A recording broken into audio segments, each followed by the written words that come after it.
Antes da criação do mundo, o que existia? Essa é uma questão que tem intrigado a humanidade por séculos. Muitos se perguntam o que havia antes de tudo, e surpreendentemente, as respostas estão mais perto do que imaginamos. Para entendermos, precisamos embarcar em uma jornada pelos registros sagrados, onde a Bíblia, em suas passagens enigmáticas e reveladoras, oferece pistas sobre essa era antes da criação. Embora Gênesis nos conte sobre o início da Terra e da humanidade, o que estava além disso permanece um mistério para muitos. A Bíblia revela que, antes de tudo existir, havia Deus em toda a sua majestade, junto com seu Filho Jesus. O apóstolo Pedro, em sua primeira carta, nos lembra que Jesus já existia antes da fundação do mundo, mas foi manifestado por nós nos últimos tempos. O que isso significa? Antes da criação, já havia um plano divino. Quer saber o que aconteceu antes do Faça-se a Luz? Então prepare-se para mergulhar em uma verdade que pode mudar a forma como você vê toda a criação. Em João 17, encontramos uma das orações mais poderosas de Jesus. Nela, ele revela não apenas seu relacionamento com o Pai, mas também um vislumbre de sua glória antes do tempo. Pai, glorifica-me com a glória que eu tinha contigo antes que o mundo existisse, disse Jesus. Essa declaração nos transporta a uma realidade além do tempo, antes da criação da Terra, onde Jesus já compartilhava a majestade com Deus. Esse é o verdadeiro mistério da eternidade passada. Antes que o universo tomasse forma, antes que houvesse tempo ou espaço, havia Deus e com ele estava o Filho. A oração de Jesus, registrada por João, é um convite para contemplarmos essa realidade profunda e para refletirmos sobre a glória eterna que existia antes do início dos tempos. Jesus não apenas falou sobre sua pré-existência, mas também sobre o amor que o Pai tinha por ele antes da fundação do mundo. Isso nos leva a um ponto crucial. Antes da criação, o amor e a glória eram os pilares da existência divina. Gênesis, ao documentar a criação, começa com o surgimento do homem, mas deixa claro que Deus estava presente muito antes disso. A palavra usada para Deus em Gênesis, Elohim, é um plural, indicando a complexidade e unidade da Trindade, um mistério teológico que permeia toda a Escritura. Isso nos leva a entender que, mesmo antes do universo existir, havia uma relação divina de amor e glória, compartilhada entre o Pai, o Filho e o Espírito. A oração de Jesus em João 17 também revela um desejo profundo, que todos aqueles que creem nele possam ver e experimentar essa mesma glória. Pai, quero que aqueles que me deste estejam comigo onde eu estou e vejam a minha glória, disse ele. Esse desejo de Jesus vai além do simples ato de redenção. É um chamado para que possamos experimentar a plenitude da presença divina. Antes que o tempo existisse, antes que o mundo fosse criado, Deus já tinha um plano, e esse plano incluía você. Jesus, ao orar, não só revelou sua glória, mas também expressou o desejo de compartilhar essa glória com todos os que o seguem. No Apocalipse, o último livro da Bíblia, encontramos outra revelação importante sobre Jesus e sua majestade. João, em uma visão, vê Jesus em toda a sua glória celestial. Ele descreve Cristo como o Alfa e o Ômega, o princípio e o fim de todas as coisas. Essa visão poderosa nos mostra um Jesus que transcende o tempo e o espaço, que esteve presente antes da criação e que estará para sempre. Essa revelação nos lembra que Jesus não é apenas uma figura histórica, mas o próprio Deus, que compartilha a glória eterna com o Pai. O livro do Apocalipse também nos apresenta Jesus como o único digno de abrir os selos da revelação divina. João o descreve como aquele que tem as chaves da morte e do Hades, confirmando sua autoridade sobre toda a criação, desde o início até o fim. Ele é o Senhor da história, aquele que sempre existiu e que sempre existirá. Ao compreender isso, percebemos que a criação do mundo é apenas uma parte da história divina, que começou muito antes e se estende muito além. Ao olharmos para esses textos, entendemos que antes da criação havia um propósito, um plano divino. Deus, em sua infinita sabedoria, já havia planejado a redenção do mundo através de Jesus. E tudo estava sob seu controle. Isso nos dá esperança e nos convida a refletir sobre o grande amor de Deus por nós, um amor que existia antes mesmo que nós existíssemos. Assim, o que aconteceu antes da criação do mundo? A resposta está na eternidade, onde Deus, em sua majestade, já nos amava e preparava o caminho para a nossa salvação. Após a queda de Lúcifer e seus anjos, a Bíblia nos oferece um vislumbre do destino final desses seres rebeldes. No livro de Mateus, capítulo 25, versículo 41, lemos que o fogo eterno foi preparado para o diabo e seus anjos. Isso nos revela que o inferno nunca foi destinado à humanidade, mas foi criado como punição para os líderes dessa rebelião celestial. Embora muitas pessoas acabem escolhendo esse destino devido ao livre-arbítrio, o propósito original do inferno era abrigar Satanás e seus seguidores. A rebelião desses anjos contra Deus não foi apenas um desafio ao seu poder, mas também um rompimento definitivo com a harmonia celeste, algo que resultou em consequências eternas.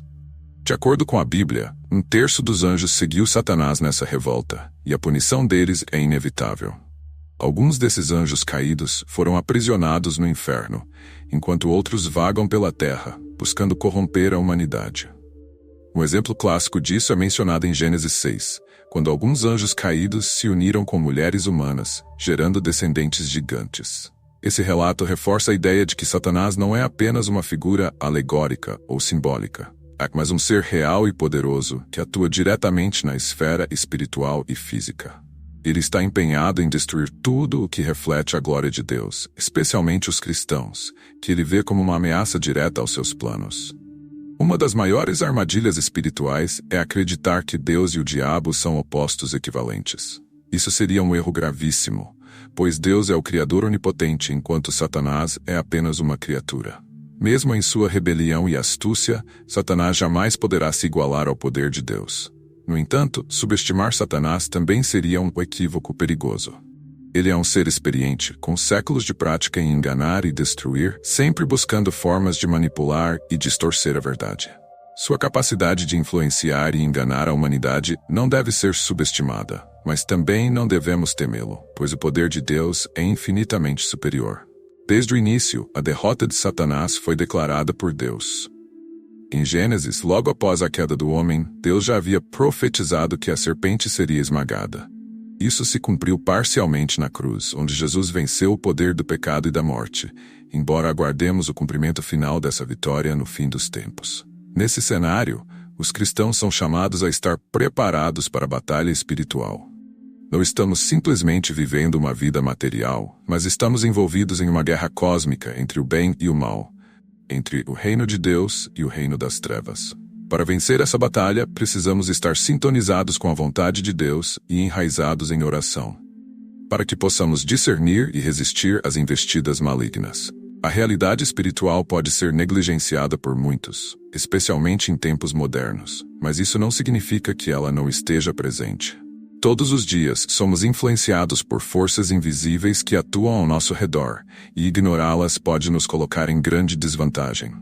O apóstolo Paulo nos lembra que nossa luta não é contra carne e sangue, mas contra os poderes das trevas e as forças espirituais do mal.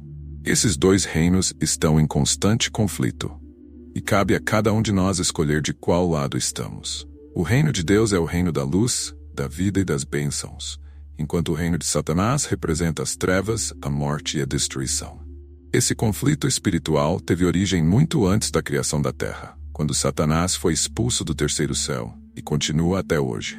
Ele e seus anjos caídos formaram um reino rebelde, que persiste e seguirá existindo até o dia em que Deus o destruirá completamente. Paulo nos exorta a manter o foco e lembrar que, apesar das tribulações, nosso adversário já foi derrotado no âmbito espiritual, e a vitória final pertence a Deus.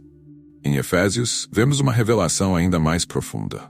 Antes da fundação do mundo, Deus já havia escolhido aqueles que seriam seus, abençoando-os com todas as bênçãos espirituais. Efésios 1 nos apresenta um panorama majestoso da obra redentora de Deus em nossas vidas. Somos escolhidos, abençoados e predestinados para fazer parte do seu reino, e isso nos dá uma esperança inabalável. Essas bênçãos espirituais são superiores a qualquer riqueza ou bem material que possamos conquistar neste mundo. Elas são eternas e nos conectam diretamente com o plano de Deus para a nossa vida. As riquezas espirituais que recebemos em Cristo são as mais valiosas que poderíamos ter, pois nos garantem um lugar ao lado de Deus, como herdeiros do seu reino eterno. A escolha de Deus em nos adotar como seus filhos por meio de Jesus Cristo é um dos mistérios mais profundos da fé cristã. Essa adoção nos dá não apenas uma nova identidade, mas também todos os direitos e privilégios de filhos legítimos. No contexto do direito romano, a adoção significava que todas as dívidas e responsabilidades anteriores eram completamente apagadas, e a pessoa adotada ganhava uma nova vida na nova família. Da mesma forma, em Cristo, fomos libertos de nossas dívidas espirituais e recebemos um novo começo, com todos os benefícios de sermos parte da família de Deus. Paulo nos lembra de que fomos escolhidos não apenas para a salvação, mas para vivermos em santidade e irrepreensíveis diante de Deus. Ele nos predestinou para que fôssemos adotados como seus filhos e para que refletíssemos sua glória. Esse é o destino de todo cristão. Viver uma vida que honre e glorifique a Deus, sendo transformados cada dia mais à imagem de Cristo. O que existia antes da criação do mundo? Um plano divino, um propósito eterno que sempre teve você em mente. Jesus já estava lá, compartilhando da glória com o Pai e se preparando para revelar o maior ato de amor da história. Se essa revelação mexeu com você, imagine quantos outros mistérios ainda estão escondidos nas Escrituras. Continue comigo nessa jornada pela Bíblia e descubra as respostas para as perguntas mais profundas da vida. Não se esqueça de curtir este vídeo, se inscrever no canal e ativar as notificações para não perder os próximos capítulos dessa série incrível.